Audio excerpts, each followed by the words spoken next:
welcome everyone to the last session of VLF 23 with the theme Non-Fiction for Inclusion. And what if, along with the scientific, Indians are known for their own traditional scientific beliefs as well.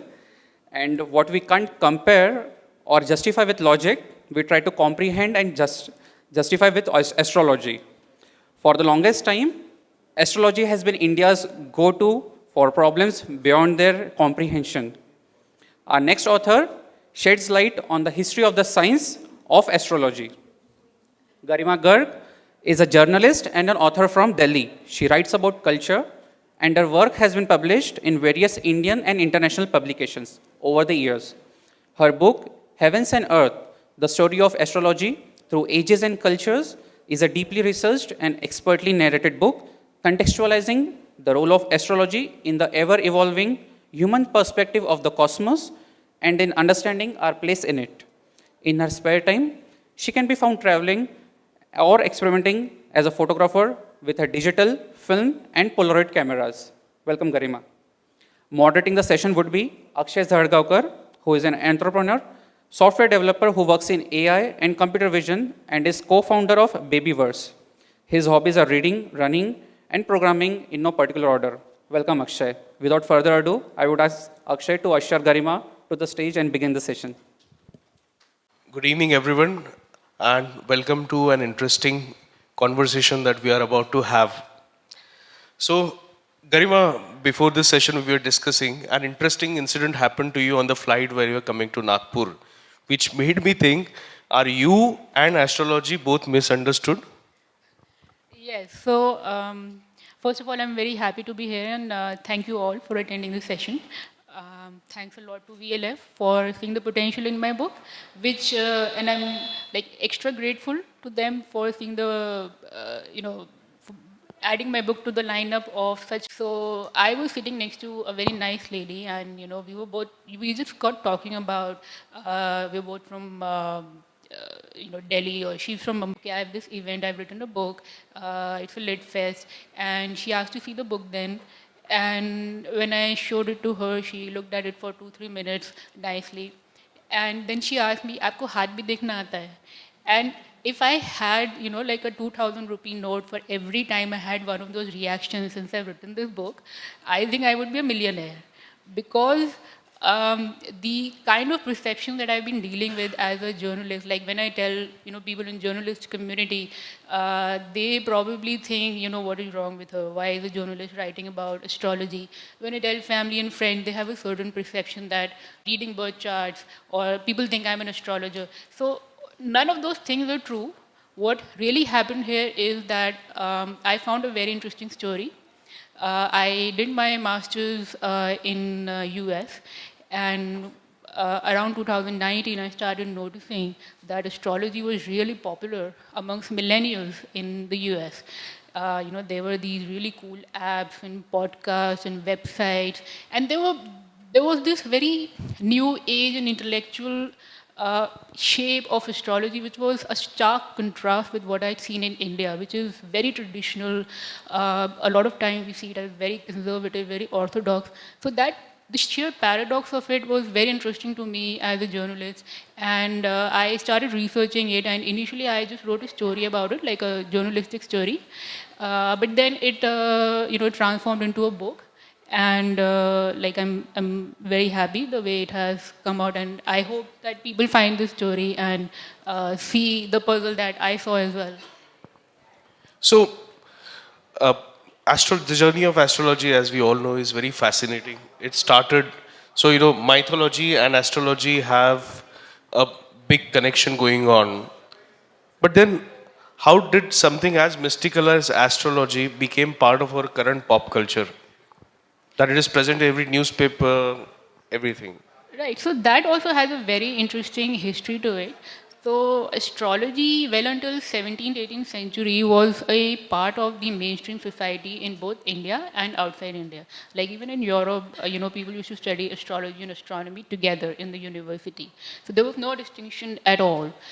What happened in 17th, 18th century with the Enlightenment era and the Industrial Revolution and like Protestant form of Christianity.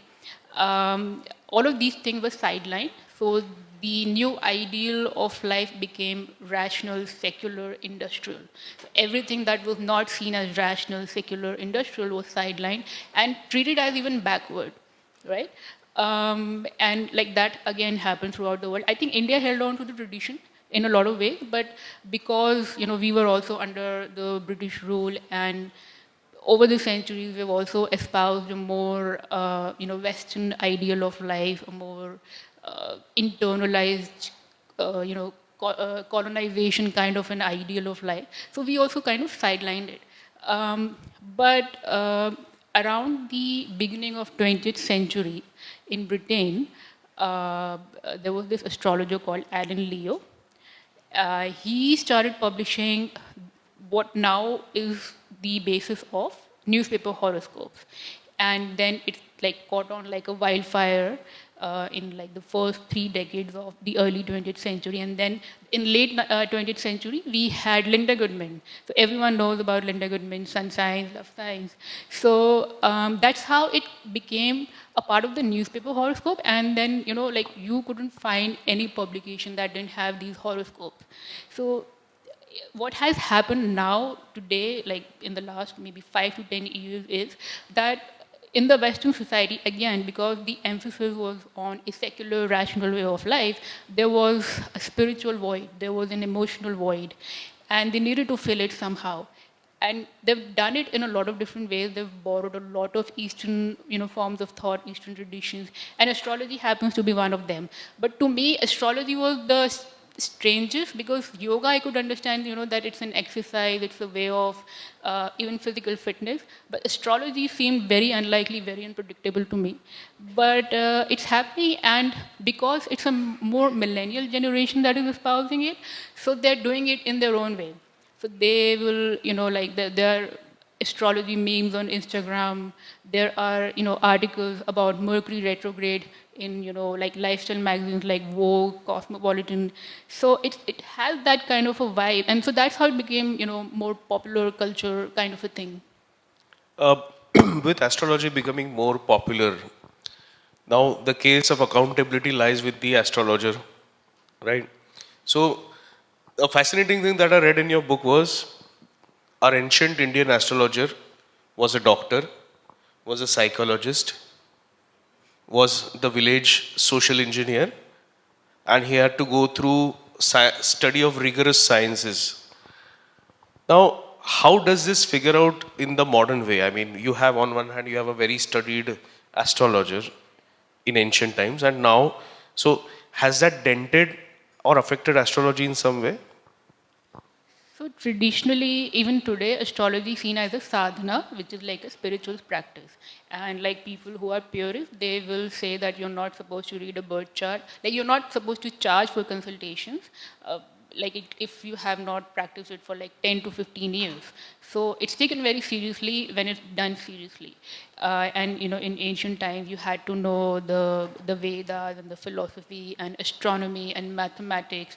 You had to live a very spiritual life. Today, by contrast, you can download a free astrology software online, and you can set up your social media, and you can start charging out for consultations.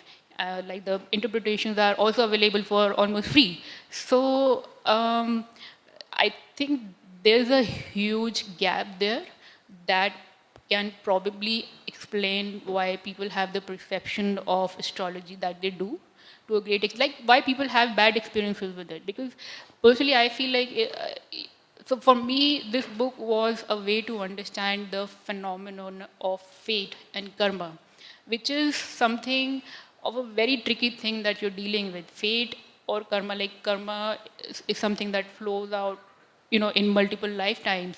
So you're not dealing with, like something like ABC. You're dealing with something very serious, very profound implications.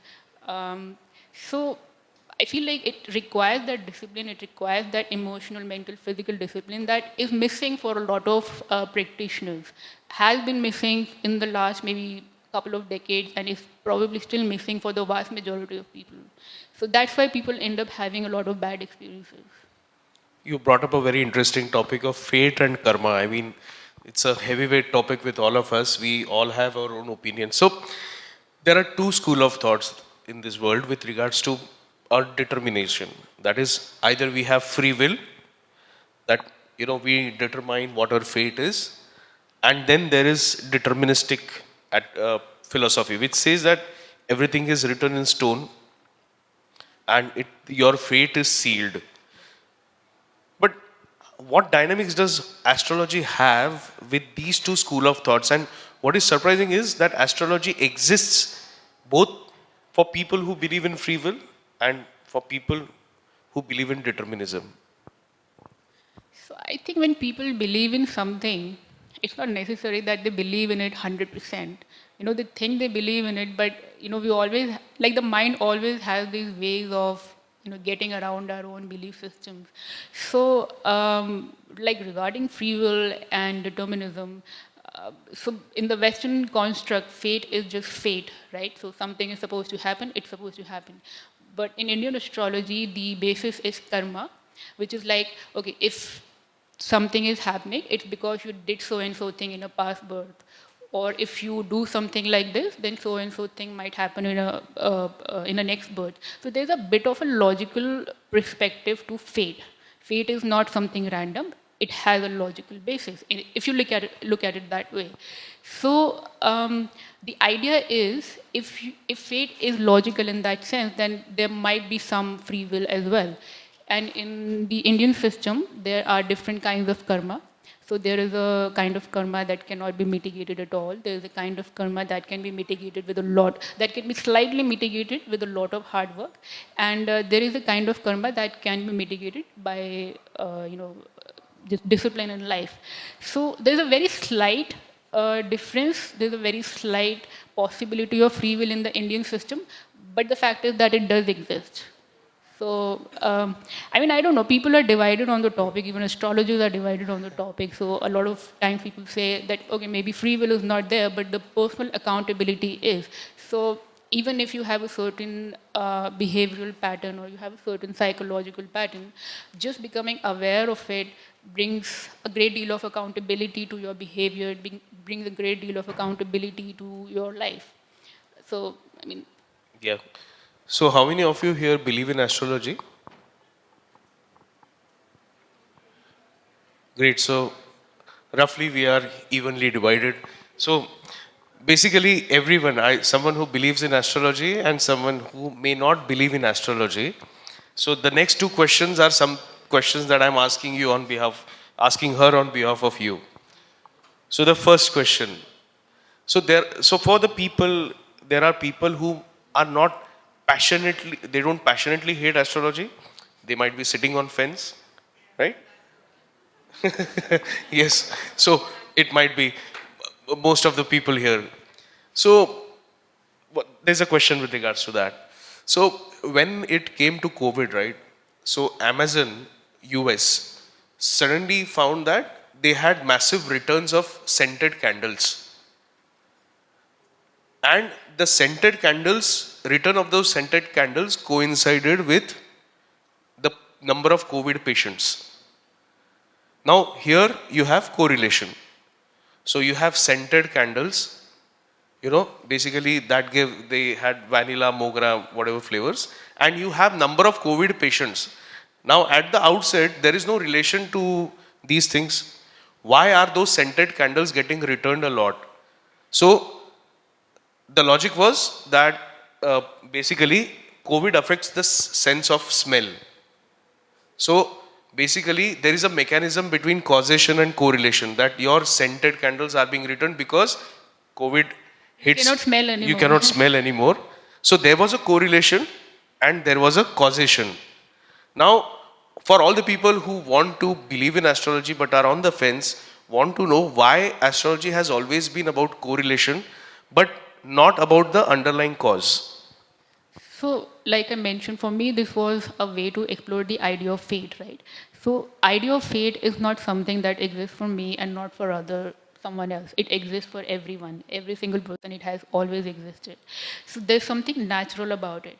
So when we, like I've tried to illustrate a lot of stories from different cultures across ages, like Egyptian, Mesopotamian, Mayan, Greek, Persian, Chinese, Indian.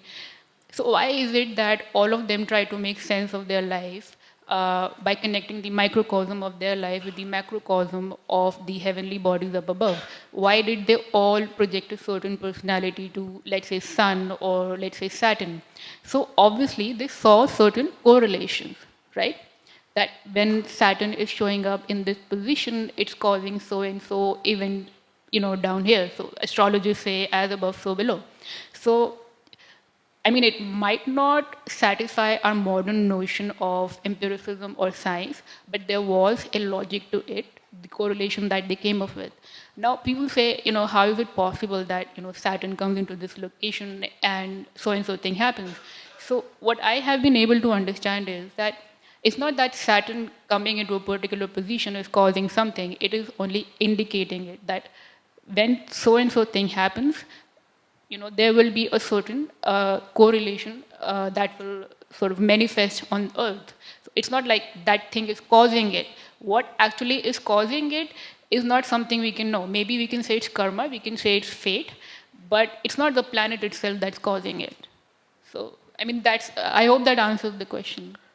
Yeah, I mean, I leave that to the audience. I'm sure they will ask you in question answer sessions.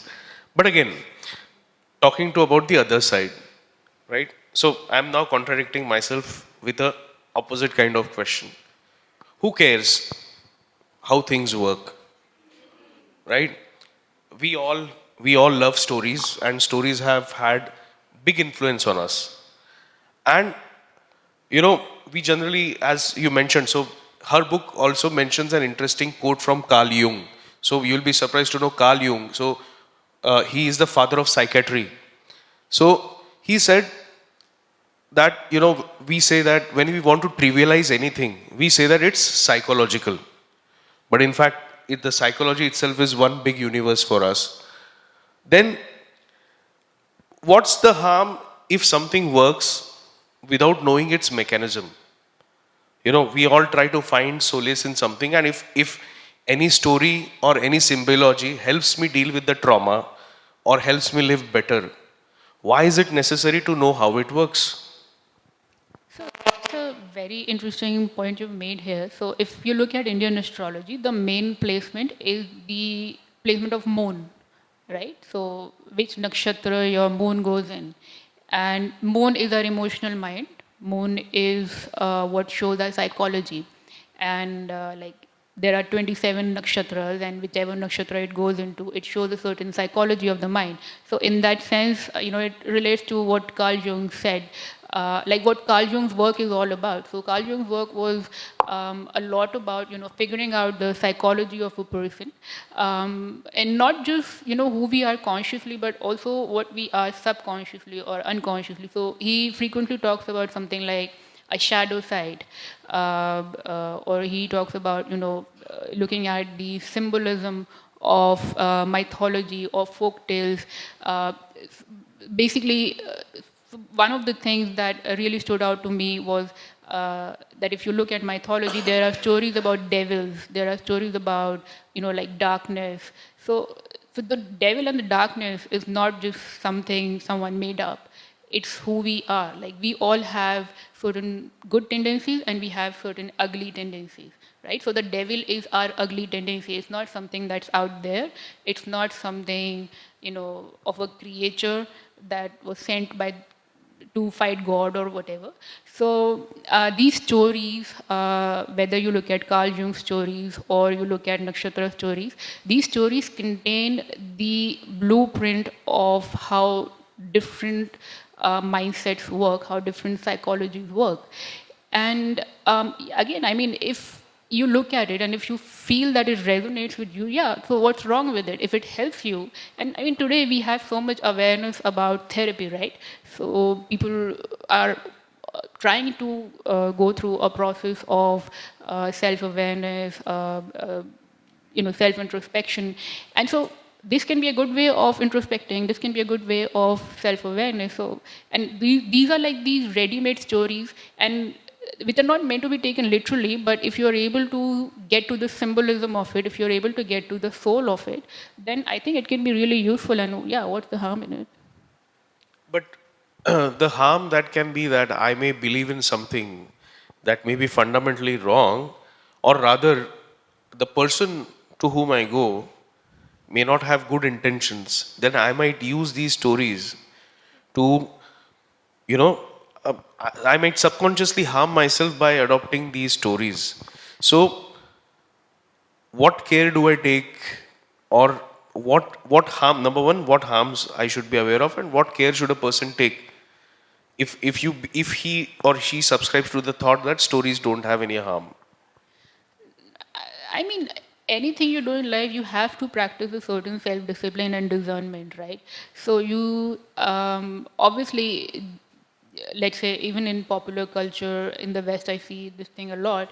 So people take sun signs very seriously. So Madonna, like I have mentioned an example, right? Madonna, the singer, she refused to work with a DJ because like the sun signs were not compatible.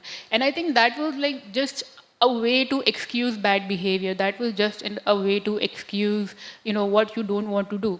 So again, like I mentioned about personal accountability, these things should not be used to excuse bad behavior or something you do not want to do. Even if there is something you do not want to do, you should be honest about it.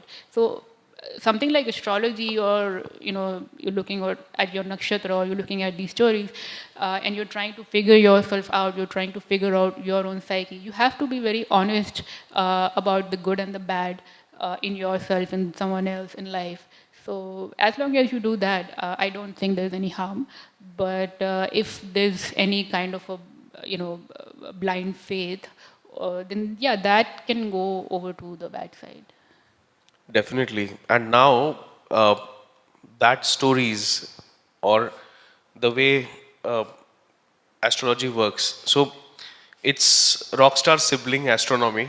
So, do you think that in a way, astronomy now uses AI to solve its problem, right? So, how do you think AI is going to disrupt the propagation and the way astrology works? Because astrology, most of part is about finding statistical correlations, finding out positions, and now you have AI that can do that in mass scales. Are astrologers going to be out of job? Not the good ones, I think. So, I mean, yeah, so AI, a lot of people are trying to bring AI to astrology. And there is a certain mechanical aspect to astrology that AI might completely disrupt. But as I said earlier, it's a very spiritual discipline. It's something that relies on your intuition, whether you practice it yourself or whether you consult an astrologer. So that intuition is something that is very particular to a given moment or a given time or a given person, and I don't think any technology is going to be able to disrupt that. So you mentioned intuition, and that's a very interesting phenomena. So, do you think intuition? So intuition, this is from astrologer's side, wherein astrologer's intuition helps him decide on phenomena or predict stuff. But what is the intuition on an individual part? So what has intuition? So does astrology affects the intuition of the person by biasing the person towards certain outcome? Or you think intuition has no role to play in affecting? Intuition is intuition. See, if you were guided by commercial interests, you would refuse to listen to your intuition, right? If you know that you have a certain, so let's say, someone comes to you for a consultation, and they want to know if they will ever get married, and the chart shows that they won't, but you need to get 500 rupees, so you will make something up, right? So I mean that's the kind of logic. Like I'm simplifying it a lot, but that's the kind of the logic here. So intuition, which is why, in ancient times it was stressed upon for the person to be such a scholar and to, have such discipline and to practice spirituality with honesty. So as long as you did that, you were able to listen to your intuition and you were not, swayed by commercial interest or popularity or ego or those kind of things. So. Definitely. And one of the interesting parts of your book, since a theme of VLF is inclusion, I found it interesting that astrology is now used, or at least the astrological symbology is used as a means of empowerment or projection of your aspirations, whether it's your sexuality or whether it's the way you think. And this is especially happening in US. So this is phenomena that was completely alien to me. I mean, how can you use the symbols of astrology to project your independence of thought? Can you please elaborate on that? I would see that in context of, again, like you said, there is this emotional, spiritual void in a lot of Western societies, and like they will use whatever they can to fill that void. So I would mostly see that in that context, because I don't think astrology necessarily adapts itself to, those sort of narratives, like let's say LGBT kind of a narrative. Everyone can make it their own if they practice it honestly. But I don't think that that is written into the system itself. So there is a certain foundation, to the system. There are certain texts to be followed. There are certain rules to be adhered to. So I mean, I would see it in a different context. I don't think I would see it in a more astrology kind of a context. I've written about it because I thought it was really fascinating how people have been able to adapt to it, in different contexts, in through different ages. And in US today, like I remember reading about, like a astrology conference in US, and they have this session about the Saturn return of HIV/AIDS, which is like, I mean, I would love to see what they talk about, but it's so out there that we cannot even, imagine, like, what are they going to talk about? Amazing. So one last question before I move into audience, because they must have a lot of questions and we would definitely love them to ask you more questions. So there is an interesting thing that you mentioned, big astro, in the book. So we used to have big oil. So we used to worry about big oil being monopolistic driven. Now we have big data. So this big astro is a very interesting phenomenon. What is it about? So, the Western, like primarily America, I think they're very good at marketing. I think the entire world can learn marketing from Americans. No one can beat them at marketing at all. And so anything that enters into the American economy, I think they have a very good way of co-opting it and making it this commercial capitalistic tool. And I think Big Astro is like that thing. They are doing that to astrology. They are making it into that, capitalistic tool of therapy, self-love, self-care, and, personality assessment and all that, which again, takes away the soul of the thing. Because if you make something this mindless procedure, to be applied without discernment, without judgment, without any kind of a discipline, so I feel like that takes away the soul of it. But that, I think it's more of a Western thing, more of an American thing, in fact. Amazing. So now I think we should let audience participate in the discussion.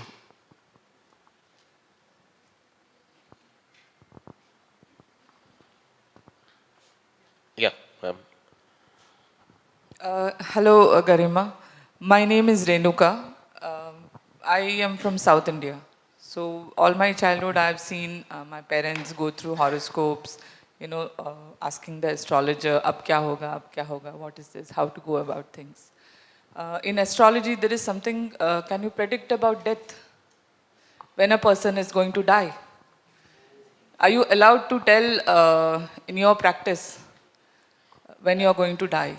I think I've heard people who are good, they can predict it, but I've also heard that you're not supposed to talk about it. because then that creates some kind of a negative karma. I mean, why would you want to talk about when someone is going to die? If it's inevitable, it's going to happen anyway. So as a practice, you would not tell anybody. I'm not an astrologer, so I'm a journalist. I've written this book as a journalist. No, in your study, I'm saying, have you come across any event where, um, while learning astrology, on looking at anybody's horoscope, can you predict when a person is going to die? Or, I've personally not seen it happening, but I've heard from people that there are people who can do it. yeah, because I am a living example of losing my mother at the age of 50. As a child, she was told that she will live only for 50 years. And that is a fact. Yeah. Sorry to hear that. According to NASA, Moon is moving 1 inch away from Earth every year. And these kind of changes are happening all around the solar system. So after, let's say, 5,000 years, when these changes have become substantial, will it affect accuracy of astrology? So I get your question. I'll just rephrase it. So what he's saying is that the moon, due to the centripetal and centrifugal forces, moon is moving slightly away from Earth every year. So in 5,000 years, the difference between the position of Earth and moon is going to be substantial. So your question is that will it then affect the accuracy of astrology? Is what he's asking. Yes. Again, I cannot really answer that because I am not an astrologer. But logically, if I go by the basis of it, yes, I think it should.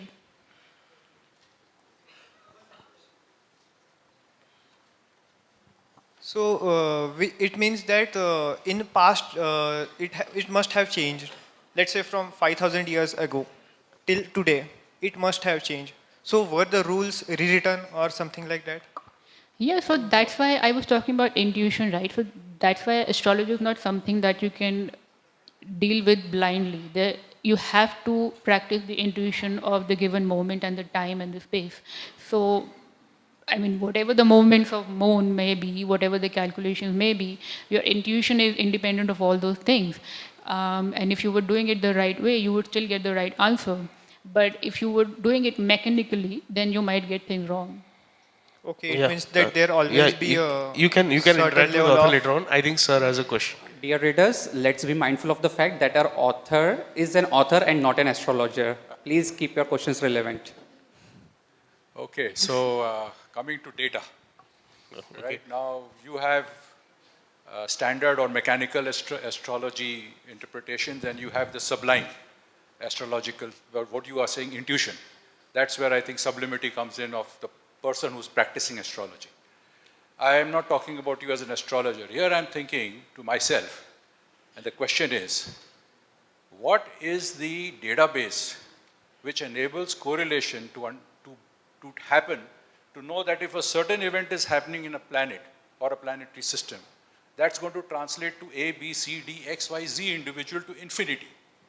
Each individual is different. So how do astrologers correlate? Is it a personal correlation database that they have about 100 or 1,000 people whom they have predicted to? Or do they rely on some other external database or experience in order to understand when somebody teaches astrology to somebody, for example? Does he bring a database with him and then allows that database to grow? Because the correlation and the causation factor is very closely interrelated in this, unlike in big data what we are accustomed to, where you have clear silos of data available. Here we don't have silos of data available. So how does that work? That's my question. So this database is basically the text of astrology in India. These texts are called Brihad Parashara Hora Shastra. Like I'm just listing out a few. Brihad Parashara Hora Shastra. I'm forgetting the name, but in like Western system there is Tetrabiblos by Ptolemy. So just to point out a very small example, comets in ancient times were seen as the harbingers of death for the rulers of states, heads of state, or like kings and queens and stuff like that. And you know, when Queen Elizabeth died, there was an astrologist, there was a comet seen a couple of days after her death. So I mean, that database is just these astrology texts. They're not like super sophisticated, but they have existed throughout the years, and like people have added their own observations throughout the years. But there are certain things that that have remained unchanged, like the comet example.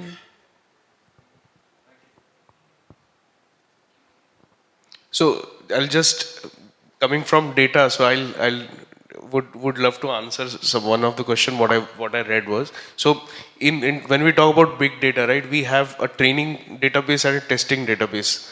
So what we do is we use the training database to validate the testing database, right? So what I read from our book, again, this is coming from, so with regards to the wisdom of the books, so the ancients observed that, with the occurrence of particular combination of those stars, the harvest or the season correlated.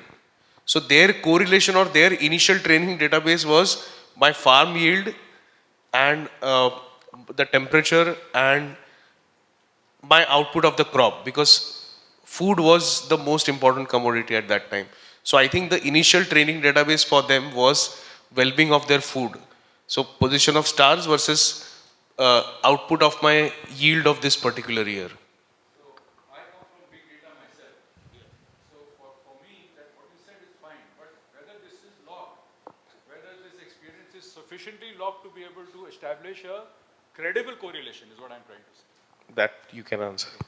I didn't understand this second So part of what the question. was, so his question was, so he's clear on the data part. What he's saying, are there logs kept by the people to establish this correlation and causation? And I read somewhere that Chinese were, in your book, that Chinese were the one who kept such log. This I Ching, right?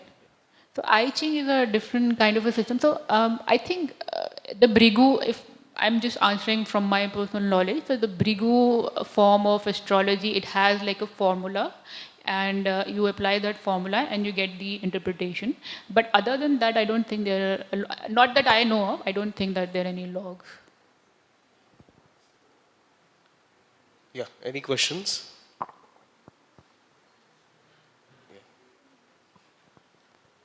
Hi. So whether we talk about zodiac sign or the Indian system of horoscope where we chart according, we prepare the chart, right?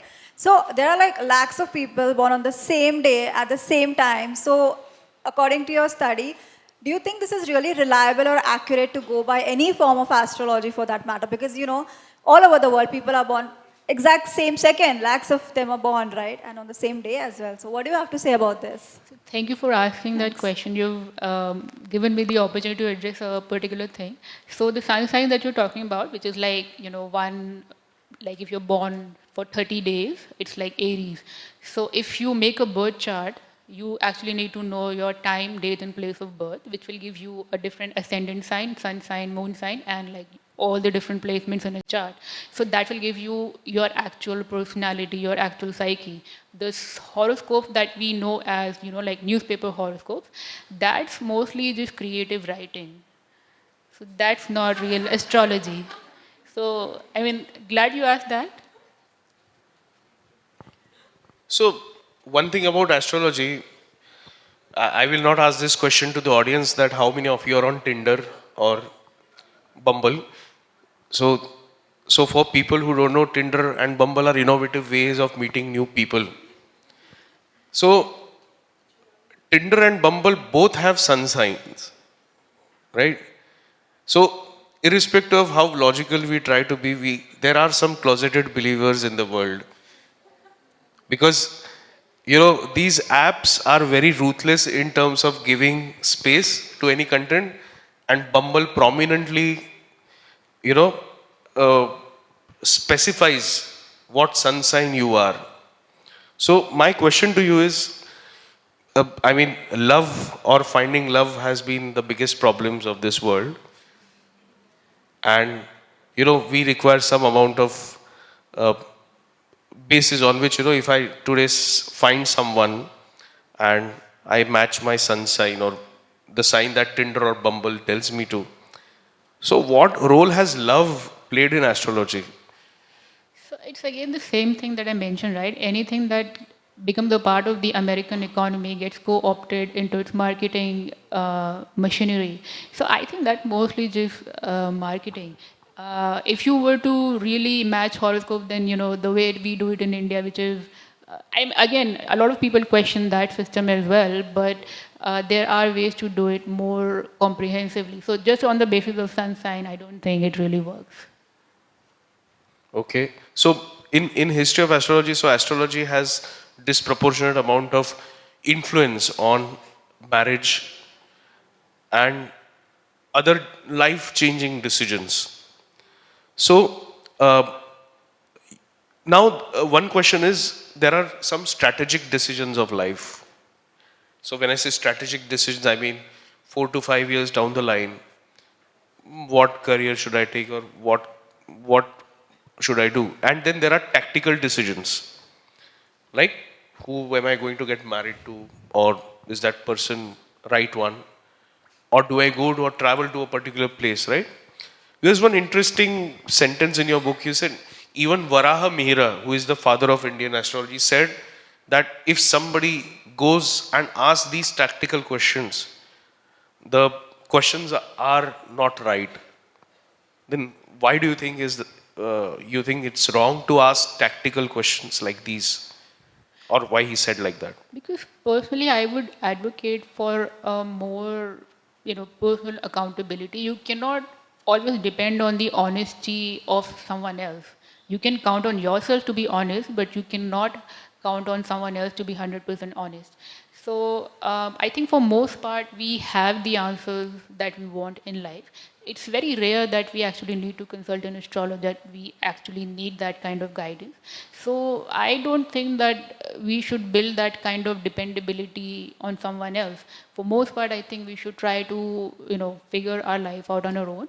And if we need guidance, then we should try and find someone who's honest and disciplined so that we get the right guidance. Any questions?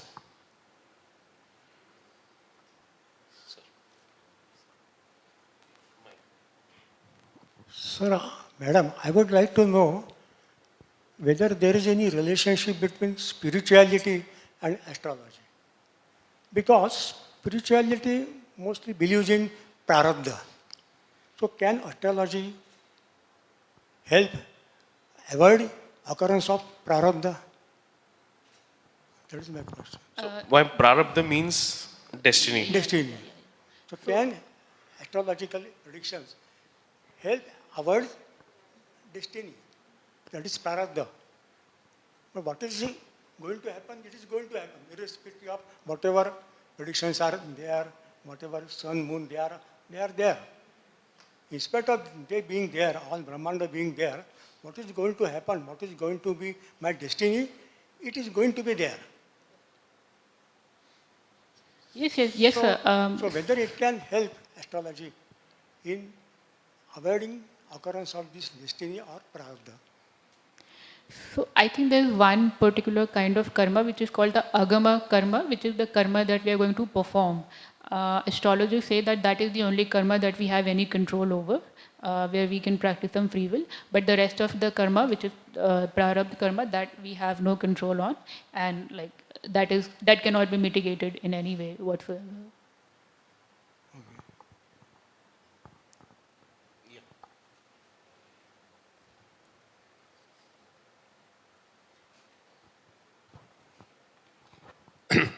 So, ma'am, in my case, I was actually very confused regarding my career. So, I thought, why not just try to read your birth chart? So, I did some research, and what I was pursuing to do, my birth chart was exactly indicating the same. Yet, the kind of family business you have, you are not very interested in that. But that was indicating that, okay, this is something we should try. And I was trying that. So, my experience is really positive regarding that. So, do you have any such instances where people have had some indications, they read the birth charts and exactly what they wanted to do, they were doing, something like that? Do you have any such kind of recollections with you? Were people able to mitigate their karma? No, not karma. Means for me, I wanted to do something else. Yeah, so I'll help her. So what he's asking is, he had a very positive experience with astrology, okay. right? In terms of the space that he was in and the output that he get. Correct, right? Yeah. So he's asking during your course of study, again, for everyone, ma'am is not an astrologer, but she studied astrology from a third person perspective. So during your study, did you find incidences where people got what they wanted from astrology? I did not really look into that aspect of it. So I was mostly looking at history of astrology, and I was looking at the astrology as a popular phenomenon. So I was reading books written by people who are historians. I was interviewing people who are astrologers about their work. So for most part, I did not get into the personal experience that people have. But of course, I mean there are a lot of people who benefit from astrology, and like I am not making any statement against that. Of course, it works, and of course, that's the reason why astrology still survives, and that's the reason why this book still exists. Because a lot of people find a lot in it, whether in India or abroad. So, of course, it must work on some level for some amount of people for it to still exist. Definitely. So, corollary question to that. So, again, this phenomena, so you have a specific chapter related to a critique to astrology. So, what has, so are there people like him, but who have had opposite impact or opposite results out of astrology? Has the critique side of astrology more formalized than the pro side? I don't think so. I mean, I wouldn't say that. I mean, see, the funny thing is that astrology has always had this polarizing effect on people. So even that is something that I've mentioned in the book. There have always been people who have been true believers. There have always been people who have been hard skeptics, and so those elements have always been associated with something like this. Because again, we are dealing with fate. Fate is not something that is very easy to understand. It is not very easy to interpret. Sometimes you'll get it right, sometimes you won't. When you don't get it right, it's of course going to create a lot of resentment. And that has been documented in history, in different parts of the world as well. Any more questions? Okay, so I'll summarize this. I have a question. Okay. So, while going through your research in the history of astrology, were there any quirky facts that you came across, like which would have humored you about astrology in various different cultures, which we are not familiar with? Are there any quirky facts that you have come across? Quirky facts. So was there something in your study that made you laugh? Yeah, so I have a passage about how, I think it's from Vahara Mira's book, and he has these different interpretations for different kind of pimples. So if you have a pimple on a forehead, it means one thing. If you have a pimple on a nose, it means something else. If it's on the left side of the face, it means something else. So, and if you go through the text, there are a lot of different examples. So, yeah, I mean, I thought that was funny. That would be the Indian part. And what about the Western or any other out of India facts about astrology? Not so much from the Western system. No, I wouldn't say so. So now I think I'll summarize this session. So I'll open my cards. So when I asked you, are you a believer or not, to the audience? So I come from a non-believer camp. But why you should read this book? I mean, I would definitely, as a reader, it's my privilege to tell the author of the book that I read that why a person from any spectrum, if you believe in astrology, right, there is an appeal to this book also. But for someone who may not believe in astrology, the appeal to this book is that it helps you understand something that has evolved so much, so resilient in times of big data, in times of rationality, and it is more into the mirror of why, how our mind works, and what does fear, what does uncertainty do to us, and it is an interesting take on our attempt to find some peace in life with regards to our grief and try to chart out our mundane lives in the big stars. That's a great summary. Thank Thank you so you. much. Question on astrology. Your research really shone through. Garima, we have a painting for you, which has been prepared by a very young artist, Riddhi Joshi. Do we have Riddhi in the audience? She's from the Alag Angle community. She was given your book and she has customized her painting according to your book. Thank you, Garima and Akshay, for being such a wonderful author and moderator duo. Thank you for such spirited question answers also. Thank you so much for attending Nagpur's the session. readers never fail to deliver. This was the last session for VLF 2023 with the theme Non-Fiction for Inclusion, and readers from Nagpur and around Vidarbha. We are so much appreciative of the fact that you took out your time on weekend, on Sunday weekend, and came over here and showed your love and support for Vidarbha Literary Festival. We hope that we continue to have your support for the future sessions as well. As we say in Marathi, Pudcha varshi laukar ya. We hope to have you at the next VLF session as well.